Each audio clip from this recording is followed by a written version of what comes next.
3월 25일 목요일 새벽예배 본문의 말씀은 갈라디아서 1장 11절로 마지막 절 24절까지 말씀이 되겠습니다. 목요일 본문 갈라디아서 1장 11절로 24절 마지막 절까지 말씀을 통해서 목요일에 주시는 하나님의 은혜를 함께 나누도록 하겠습니다. 자, 이제 우리가 어제부터 갈라디아서의 말씀을 시작했습니다. 그래서 어제 서론적으로 조금 말씀드린 대로 갈라디아서는 그 로마서와 고린도 전후서와 함께 바울의 4대 서신으로 불리는 만큼 중요한 서신입니다. 물론 갈라디아서는 길지 않습니다. 6장으로 6장으로 전체 분량이 작지만 그 내용이 갈라디아서의 별명이 작은 로마서라고 말할 정도로 중요한, 그리고 이신칭이 믿음으로 말미암아 구원을 얻는다는 그 주된 내용이 아주 중요한 위치를 차지해서 바울 서신 중에 바울의 4대 서신이라고까지도 포함되는 그러한 말씀이 되겠습니다. 그래서 당시에 갈라디아 교회들, 터키 지방에 세워졌던 교회들에서 바울이 전한 복음 이외에 다른 거짓 선지자들, 거짓 교사들이 전한 다른 그 교리들, 특별히 율법 준수해야 된다, 믿음으로만이 아니다, 그리고 할례까지도 받아야 된다 라고 하는 이러한 복음이 아닌 다른 것들을 주장하고 전하는 것들 때문에 갈라디아 교회에 있었던 교회들이 어려움을 겪고 혼란스러워했습니다. 그래서 바울은 이 갈라디아의 교회들에게 이 편지를 쓰게 됩니다. 이신칭이 믿음으로 말미암아 구원을 얻는다는 이 교리를 다시 한번 강조를 함에 있어서 1장에서는 이제 오늘 특별히 본문에서는 바울이 사도가 된 내용을 조금 강조를 합니다. 어떻게 사도가 됐는지. 왜냐하면 당시에 그 율법주의자들이 바울의 사도성, 사도 권한을 좀 의심하고, 그리고 이렇게 좀 사도로서의 권한이 없다, 사도성이 의심된다라고 하는 이야기들, 왜냐하면 바울의 말의 신빙성을 좀 떨어뜨리기 위해서 그렇게 주장하는 사람들이 많이 있었단 말이에요. 그래서 바울이 부득불 자신의 사도가 된 것이 사람으로부터 또는 사람의 인정에 의해서가 아니라 하나님께로부터, 부활하신 예수 그리스도로부터 직접 받았음을 강조하는 그 사도의 그 사도권을 변호하는 내용이 나오는데, 왜 그랬냐면 바울이 주장하고 가르쳤던 그 교리, 이신칭의의 교리가 결국은 하나님으로부터 온 말씀인 것을 적극적으로 변호하기 위해서 자신의 사도 권한에 대한 그 내용을 부득불 이야기를 할 수밖에 없었습니다. 그래서 오늘 본문인 갈라디아서 1장 1절 11절로부터 마지막 절까지 해서 바울은 자신이 사도가 된 과정을 좀 소개를 합니다. 자, 한 절씩 보시면서 오늘 말씀 속에서 주시는 교훈을 함께 받도록 하겠습니다. 11절입니다. 형제들아, 내가 너희에게 알게 하노니 내가 전한 복음은 사람의 뜻을 따라 된 것이 아니다 라고 이야기합니다. 예수 그리스도의 계시로 말미암았다라는 걸 이야기하고 싶은 거예요. 그래서 사람의 뜻으로 된 게 아니라 12절, 이는 내가 사람에게서 받은 것도 아니요 배운 것도 아니고 오직 예수 그리스도의 계시로 말미암은 것이다. 계시라는 말은 나타내어졌다 이런 뜻이거든요. 이 아포칼립시스라는 말이, 아포칼립토 이런 말이 이게 드러났다 이런 뜻이거든요. 그러니까 예수 그리스도로부터 드러난, 예수 그리스도로부터 받은 그러한 말씀이라는 거예요. 바울이 전하는 복음은. 13절을 봅니다. 내가 이전에 유대교에 있을 때에, 자신의 과거를 좀 언급을 해요. 행한 일을 너희가 들었거니와 하나님의 교회를 심히 박해하여 멸하고, 심히 박해했죠. 바울이 사울이었을 때 앞장섰어요. 예수 믿는 사람들, 교회를 핍박하고 예수 믿는 사람들 잡아다 감옥에 가두고 이런 일을 앞장섰단 말이에요. 14절을 봅니다. 내가 내 동족 중 여러 영갑자보다, 나이 많은 사람들보다 유대교를 지나치게 믿어 내 조상의 전통에 대하여 더욱 열심히 있었으나 15절 그러나 내 어머니의 태로부터 나를 택정하시고 그의 은혜로 나를 부르신 이가 하나님이시죠. 즉 어머니의 태로부터 나를 택정하셨다는 얘기는 자신이 미처 알지 못하던 때부터 하나님은 나를 이렇게 택정하시고 부르셨다. 그 하나님께서 16절 그의 아들을 즉 예수 그리스도를 이방에 다른 나라에 전하기 위해서 이스라엘이 아닌 전하기 위하여 그를 내 속에 나타내시기를 여기서 나타낸다는 말도 아포칼립토라는 말인데 드러낸다 나타낸다 내 안에 드러내셨다 나타내 주셨다 그렇게 나타내시기를 기뻐하셨을 때에 예수 그리스도를 다메섹으로 가는 도상에서 바울에게 나타나시죠. 예수님이. 네. 그래서 이제 사명을 주셨잖아요. 그 얘기를 하는 거예요. 그랬을 때에 내가 곧 혈육과 의논하지 아니했다. 이 말은 자신이 예수님께로부터 사명을 받았을 때 그리고 그렇게 신비적인 체험을 했을 때 혈육과 즉 아무리 가까운 그 가족이라도 내가 의논하지 않았다는 거예요. 왜냐하면 이 말은 하나님의 뜻을 알지 못하고 그 신비로운 체험을 하지를 못한 사람들, 하나님의 뜻을 알지 못하는 연약한 인간과는 사람들과는 의논하지 아니했다는 거예요.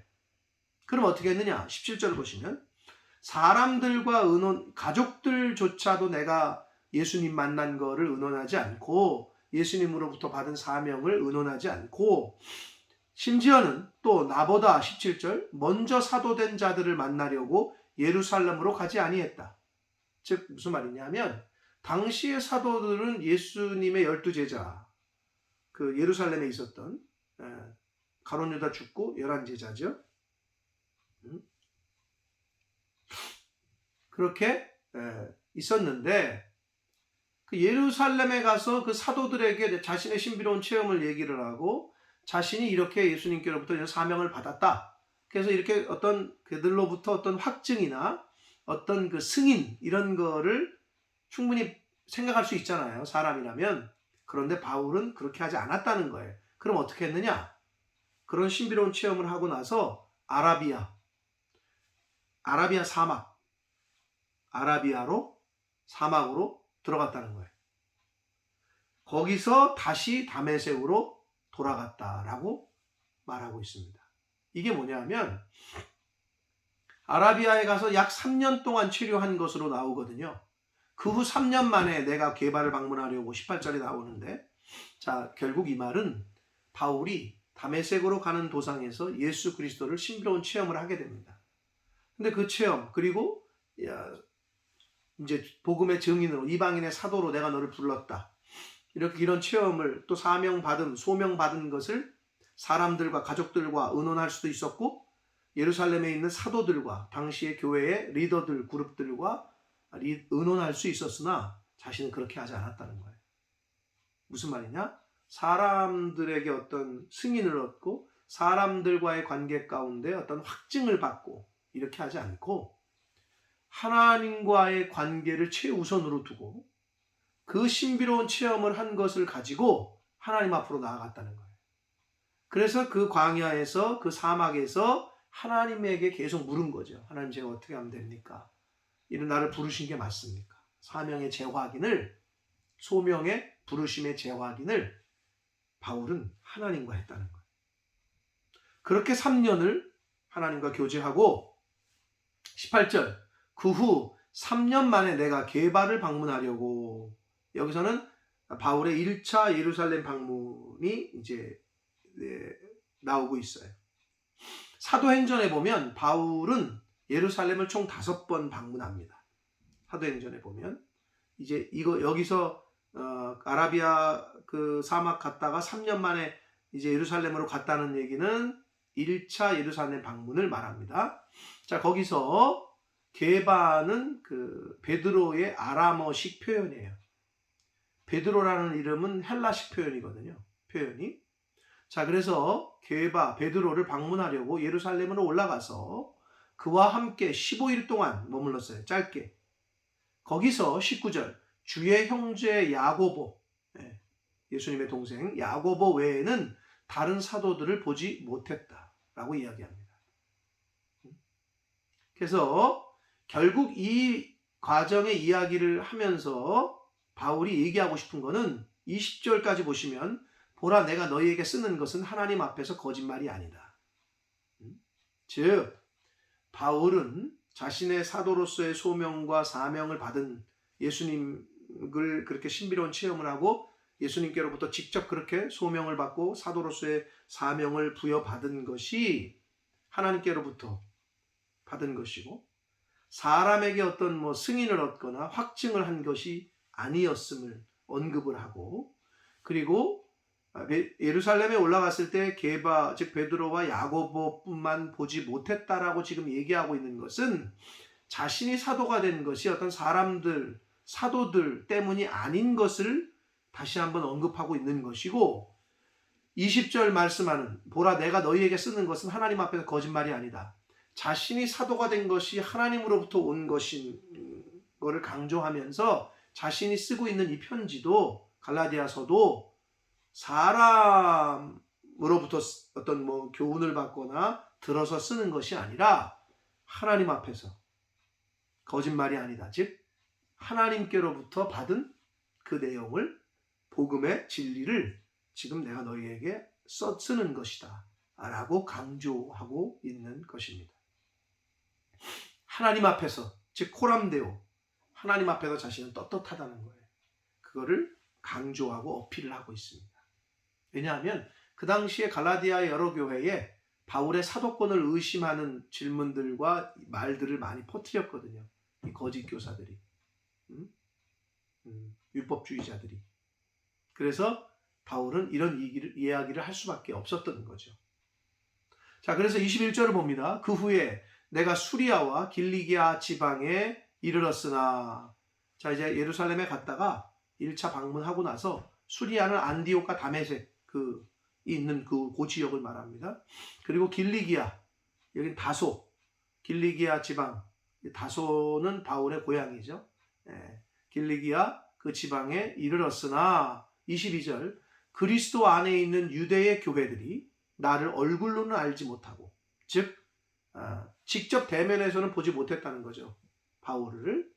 그러나 23절 다만 우리를 박해하던 자가 그 바울이잖아요. 예전에 교회를 기독교를 박해하고 예수 믿는 사람들을 박해하던 그 바울이 전에 멸하려던 그 믿음을 기독교를 한마디로 그 믿음을 지금은 전한다. 전에는 멸하려고 하고 예수 믿는 사람들 잡아 죽이려고 하고 교회를 멸하려고 했던 그 바울이 그 자신이 멸하려고 했던 기독교를 예수를 지금은 전한다 라는 소식을 듣고 24절 나로 말미암아 하나님께 영광을 돌리게 됐다라고 말씀하고 있습니다. 사랑하는 성도 여러분, 결국 오늘 본문에서는 바울은 자신의 사도권이 하나님께로부터 부여받은 것이다. 예수님께로부터 직접 받은 것이다. 그리고 자신이 쓰는 이 편지도 자신이 전한 복음도 하나님께로부터 받은 거지 누구에게 들은 것이 아니다 라는 것을 강조해서 말씀을 하고 있습니다. 사랑하는 성도 여러분, 우리가 지금 듣고 보고 있는 이 성경, 이 하나님의 말씀은 사람이 쓴 게 아니에요. 성경은 하나님의 감동으로 됐다. 그러니까 사람이 썼죠. 사람이 썼어요. 그러나 그 주님의 제자들을 성령께서 감동하셔서 쓰게 하셨어요. 그래서 이 성경이 인류의 역사상 지금까지도 계속 연구가 되는데 이게 거짓말이고 이거 편집되고 인간이 그냥 짜집게 한 거다. 그랬으면 벌써 절판됐을 거예요. 오늘날까지 지금 인류 역사상 베스트셀러로 전 세계에서 이렇게 계속 출판이 되고 읽히고 있는 건 이게 진리라는 것, 거짓이 아니라는 것을 사실은 반증합니다. 계속 검증을 하거든요. 여기 나와 있는 역사, 세계 역사와 이게 맞는지, 이게 뻥인지. 근데 이거를 깨지질 않았고 오히려 연구하면 할수록 이 성경은 세계 역사 속에서 진실이다 라는 것이 계속 밝혀지고 있는 거예요. 자, 사랑하는 성도 여러분, 오늘날 저와 여러분이 하나님의 자녀로 예수를 믿고 살아간다고 합니다. 크리스찬으로서 우리가 성도라고 그러잖아요. 그러면 바라기는 바울이 코람데오의 정신으로 하나님 앞에서 사역을 했고 또 이 편지를 썼다라고 했어요. 저와 여러분이 코람데오의 정신으로 하나님 앞에서 선 것처럼 하나님 앞에서 생활하는 것처럼 살아갈 때 바울을 통해서 24절 마지막에 보면 나로 말미암아 바울로 말미암아 하나님께 영광을 돌렸다 그랬어요. 유대에 있는 교회들이 세상 사람들이 저와 여러분으로 말미암아 하나님 앞에서 사는 코람데오의 정신으로 살아간다면 어떤 일이 벌어지느냐? 저와 여러분의 모습과 삶을 통해서 하나님께서 영광을 받게 되실 줄 믿습니다. 그러나 그렇지 않고 성도라고 하고 교회 다닌다고 하고 크리스찬이라고 하는데 세상 사람들과 별반 다를 것 없이 살고 세상 속에서 묻혀 살고 타협하며 살게 된다면 하나님이 영광을 받으시는 것이 아니라 저거 네 집 자식이요. 자식이 잘못하면 사람이 잘못하면 그러잖아요. 저거 네 집 자식인데 저렇게 키웠어. 부모가 욕을 먹잖아요. 저와 여러분이 이 세상에서 하나님의 자녀로 구별되게 성별된 삶을 살지 못하면 교회 다니는 것들이 더해 라는 소리를 듣게 됩니다. 하나님 아버지가 욕을 먹습니다. 그러므로 바울처럼 나로 말미암아 하나님께 영광을 돌리는 세상 사람들이 주변에 있는 사람들이 교회 다니는 사람들까지도 야 저분은 정말 하나님 살아계시네. 야 저분을 보면 내가 하나님 계신 거를 그리고 하나님이 진짜 좋은 분이라는 거를 내 인정할 수밖에 없다. 저와 여러분의 삶을 통해서 하나님 아버지가 영광을 받으시는 그러한 바울과 같은 이 땅에서의 삶, 코람데오의 정신으로 살아가는 저와 여러분의 삶이 되시기를 예수 그리스도 이름으로 축복합니다. 기도하겠습니다. 살아계신 하나님 아버지, 감사와 찬송과 영광을 올려드립니다. 오늘 말씀을 통하여 바울은 자신의 사도가 된 것, 그리고 자신이 이 편지를 갈라디아서를 쓰고 있는 것, 이거는 다 하나님께로부터 자신이 사명을 부여받았고 또 하나님께로부터 예수님께로부터 직접 들은 말씀을 자기가 지금 글로 쓰고 있다라고 고백합니다. 아버지, 그렇게 코람데오 하나님 앞에서 거짓이 아니다. 그러한 삶을 살았던 바울, 그 바울 때문에 하나님이 영광을 받으셨다라고 성경은 말씀하고 있습니다. 아버지, 저희들의 삶은 어떻습니까? 과연 저희들의 모습을 보고 사람들이 하나님께 영광을 돌리는 그러한 삶을 살고 있는지 아니면 교회를 다니는 사람인지 하나님을 믿는 사람인지 또는 나아가 더 심하게 교회 다니는 사람들이 더하다. 내가 저러기 때문에 교회 안 다니고 하나님 안 믿는다 하는 소리를 듣고 있진 않는지. 하나님 아버지, 이 세상에서 하나님의 말씀으로 구별되고 성별된 세상 사람들이 다 악을 행해도 하나님 앞에서 사는 것처럼 그렇게 살게 하셔서 저희들의 모습을 보고 저희들의 삶을 보고 사람들이 하나님께 영광을 돌리고 교회를 칭찬하고 하는 그러한 하나님 앞에서 사는 것처럼 살아가는 제가 되게 해주시고 모든 하나님의 자녀들, 성도들 되어지도록 성령 하나님 은혜 내려 주옵소서. 예수 그리스도 이름으로 축복하며 기도 올리옵나이다. 아멘.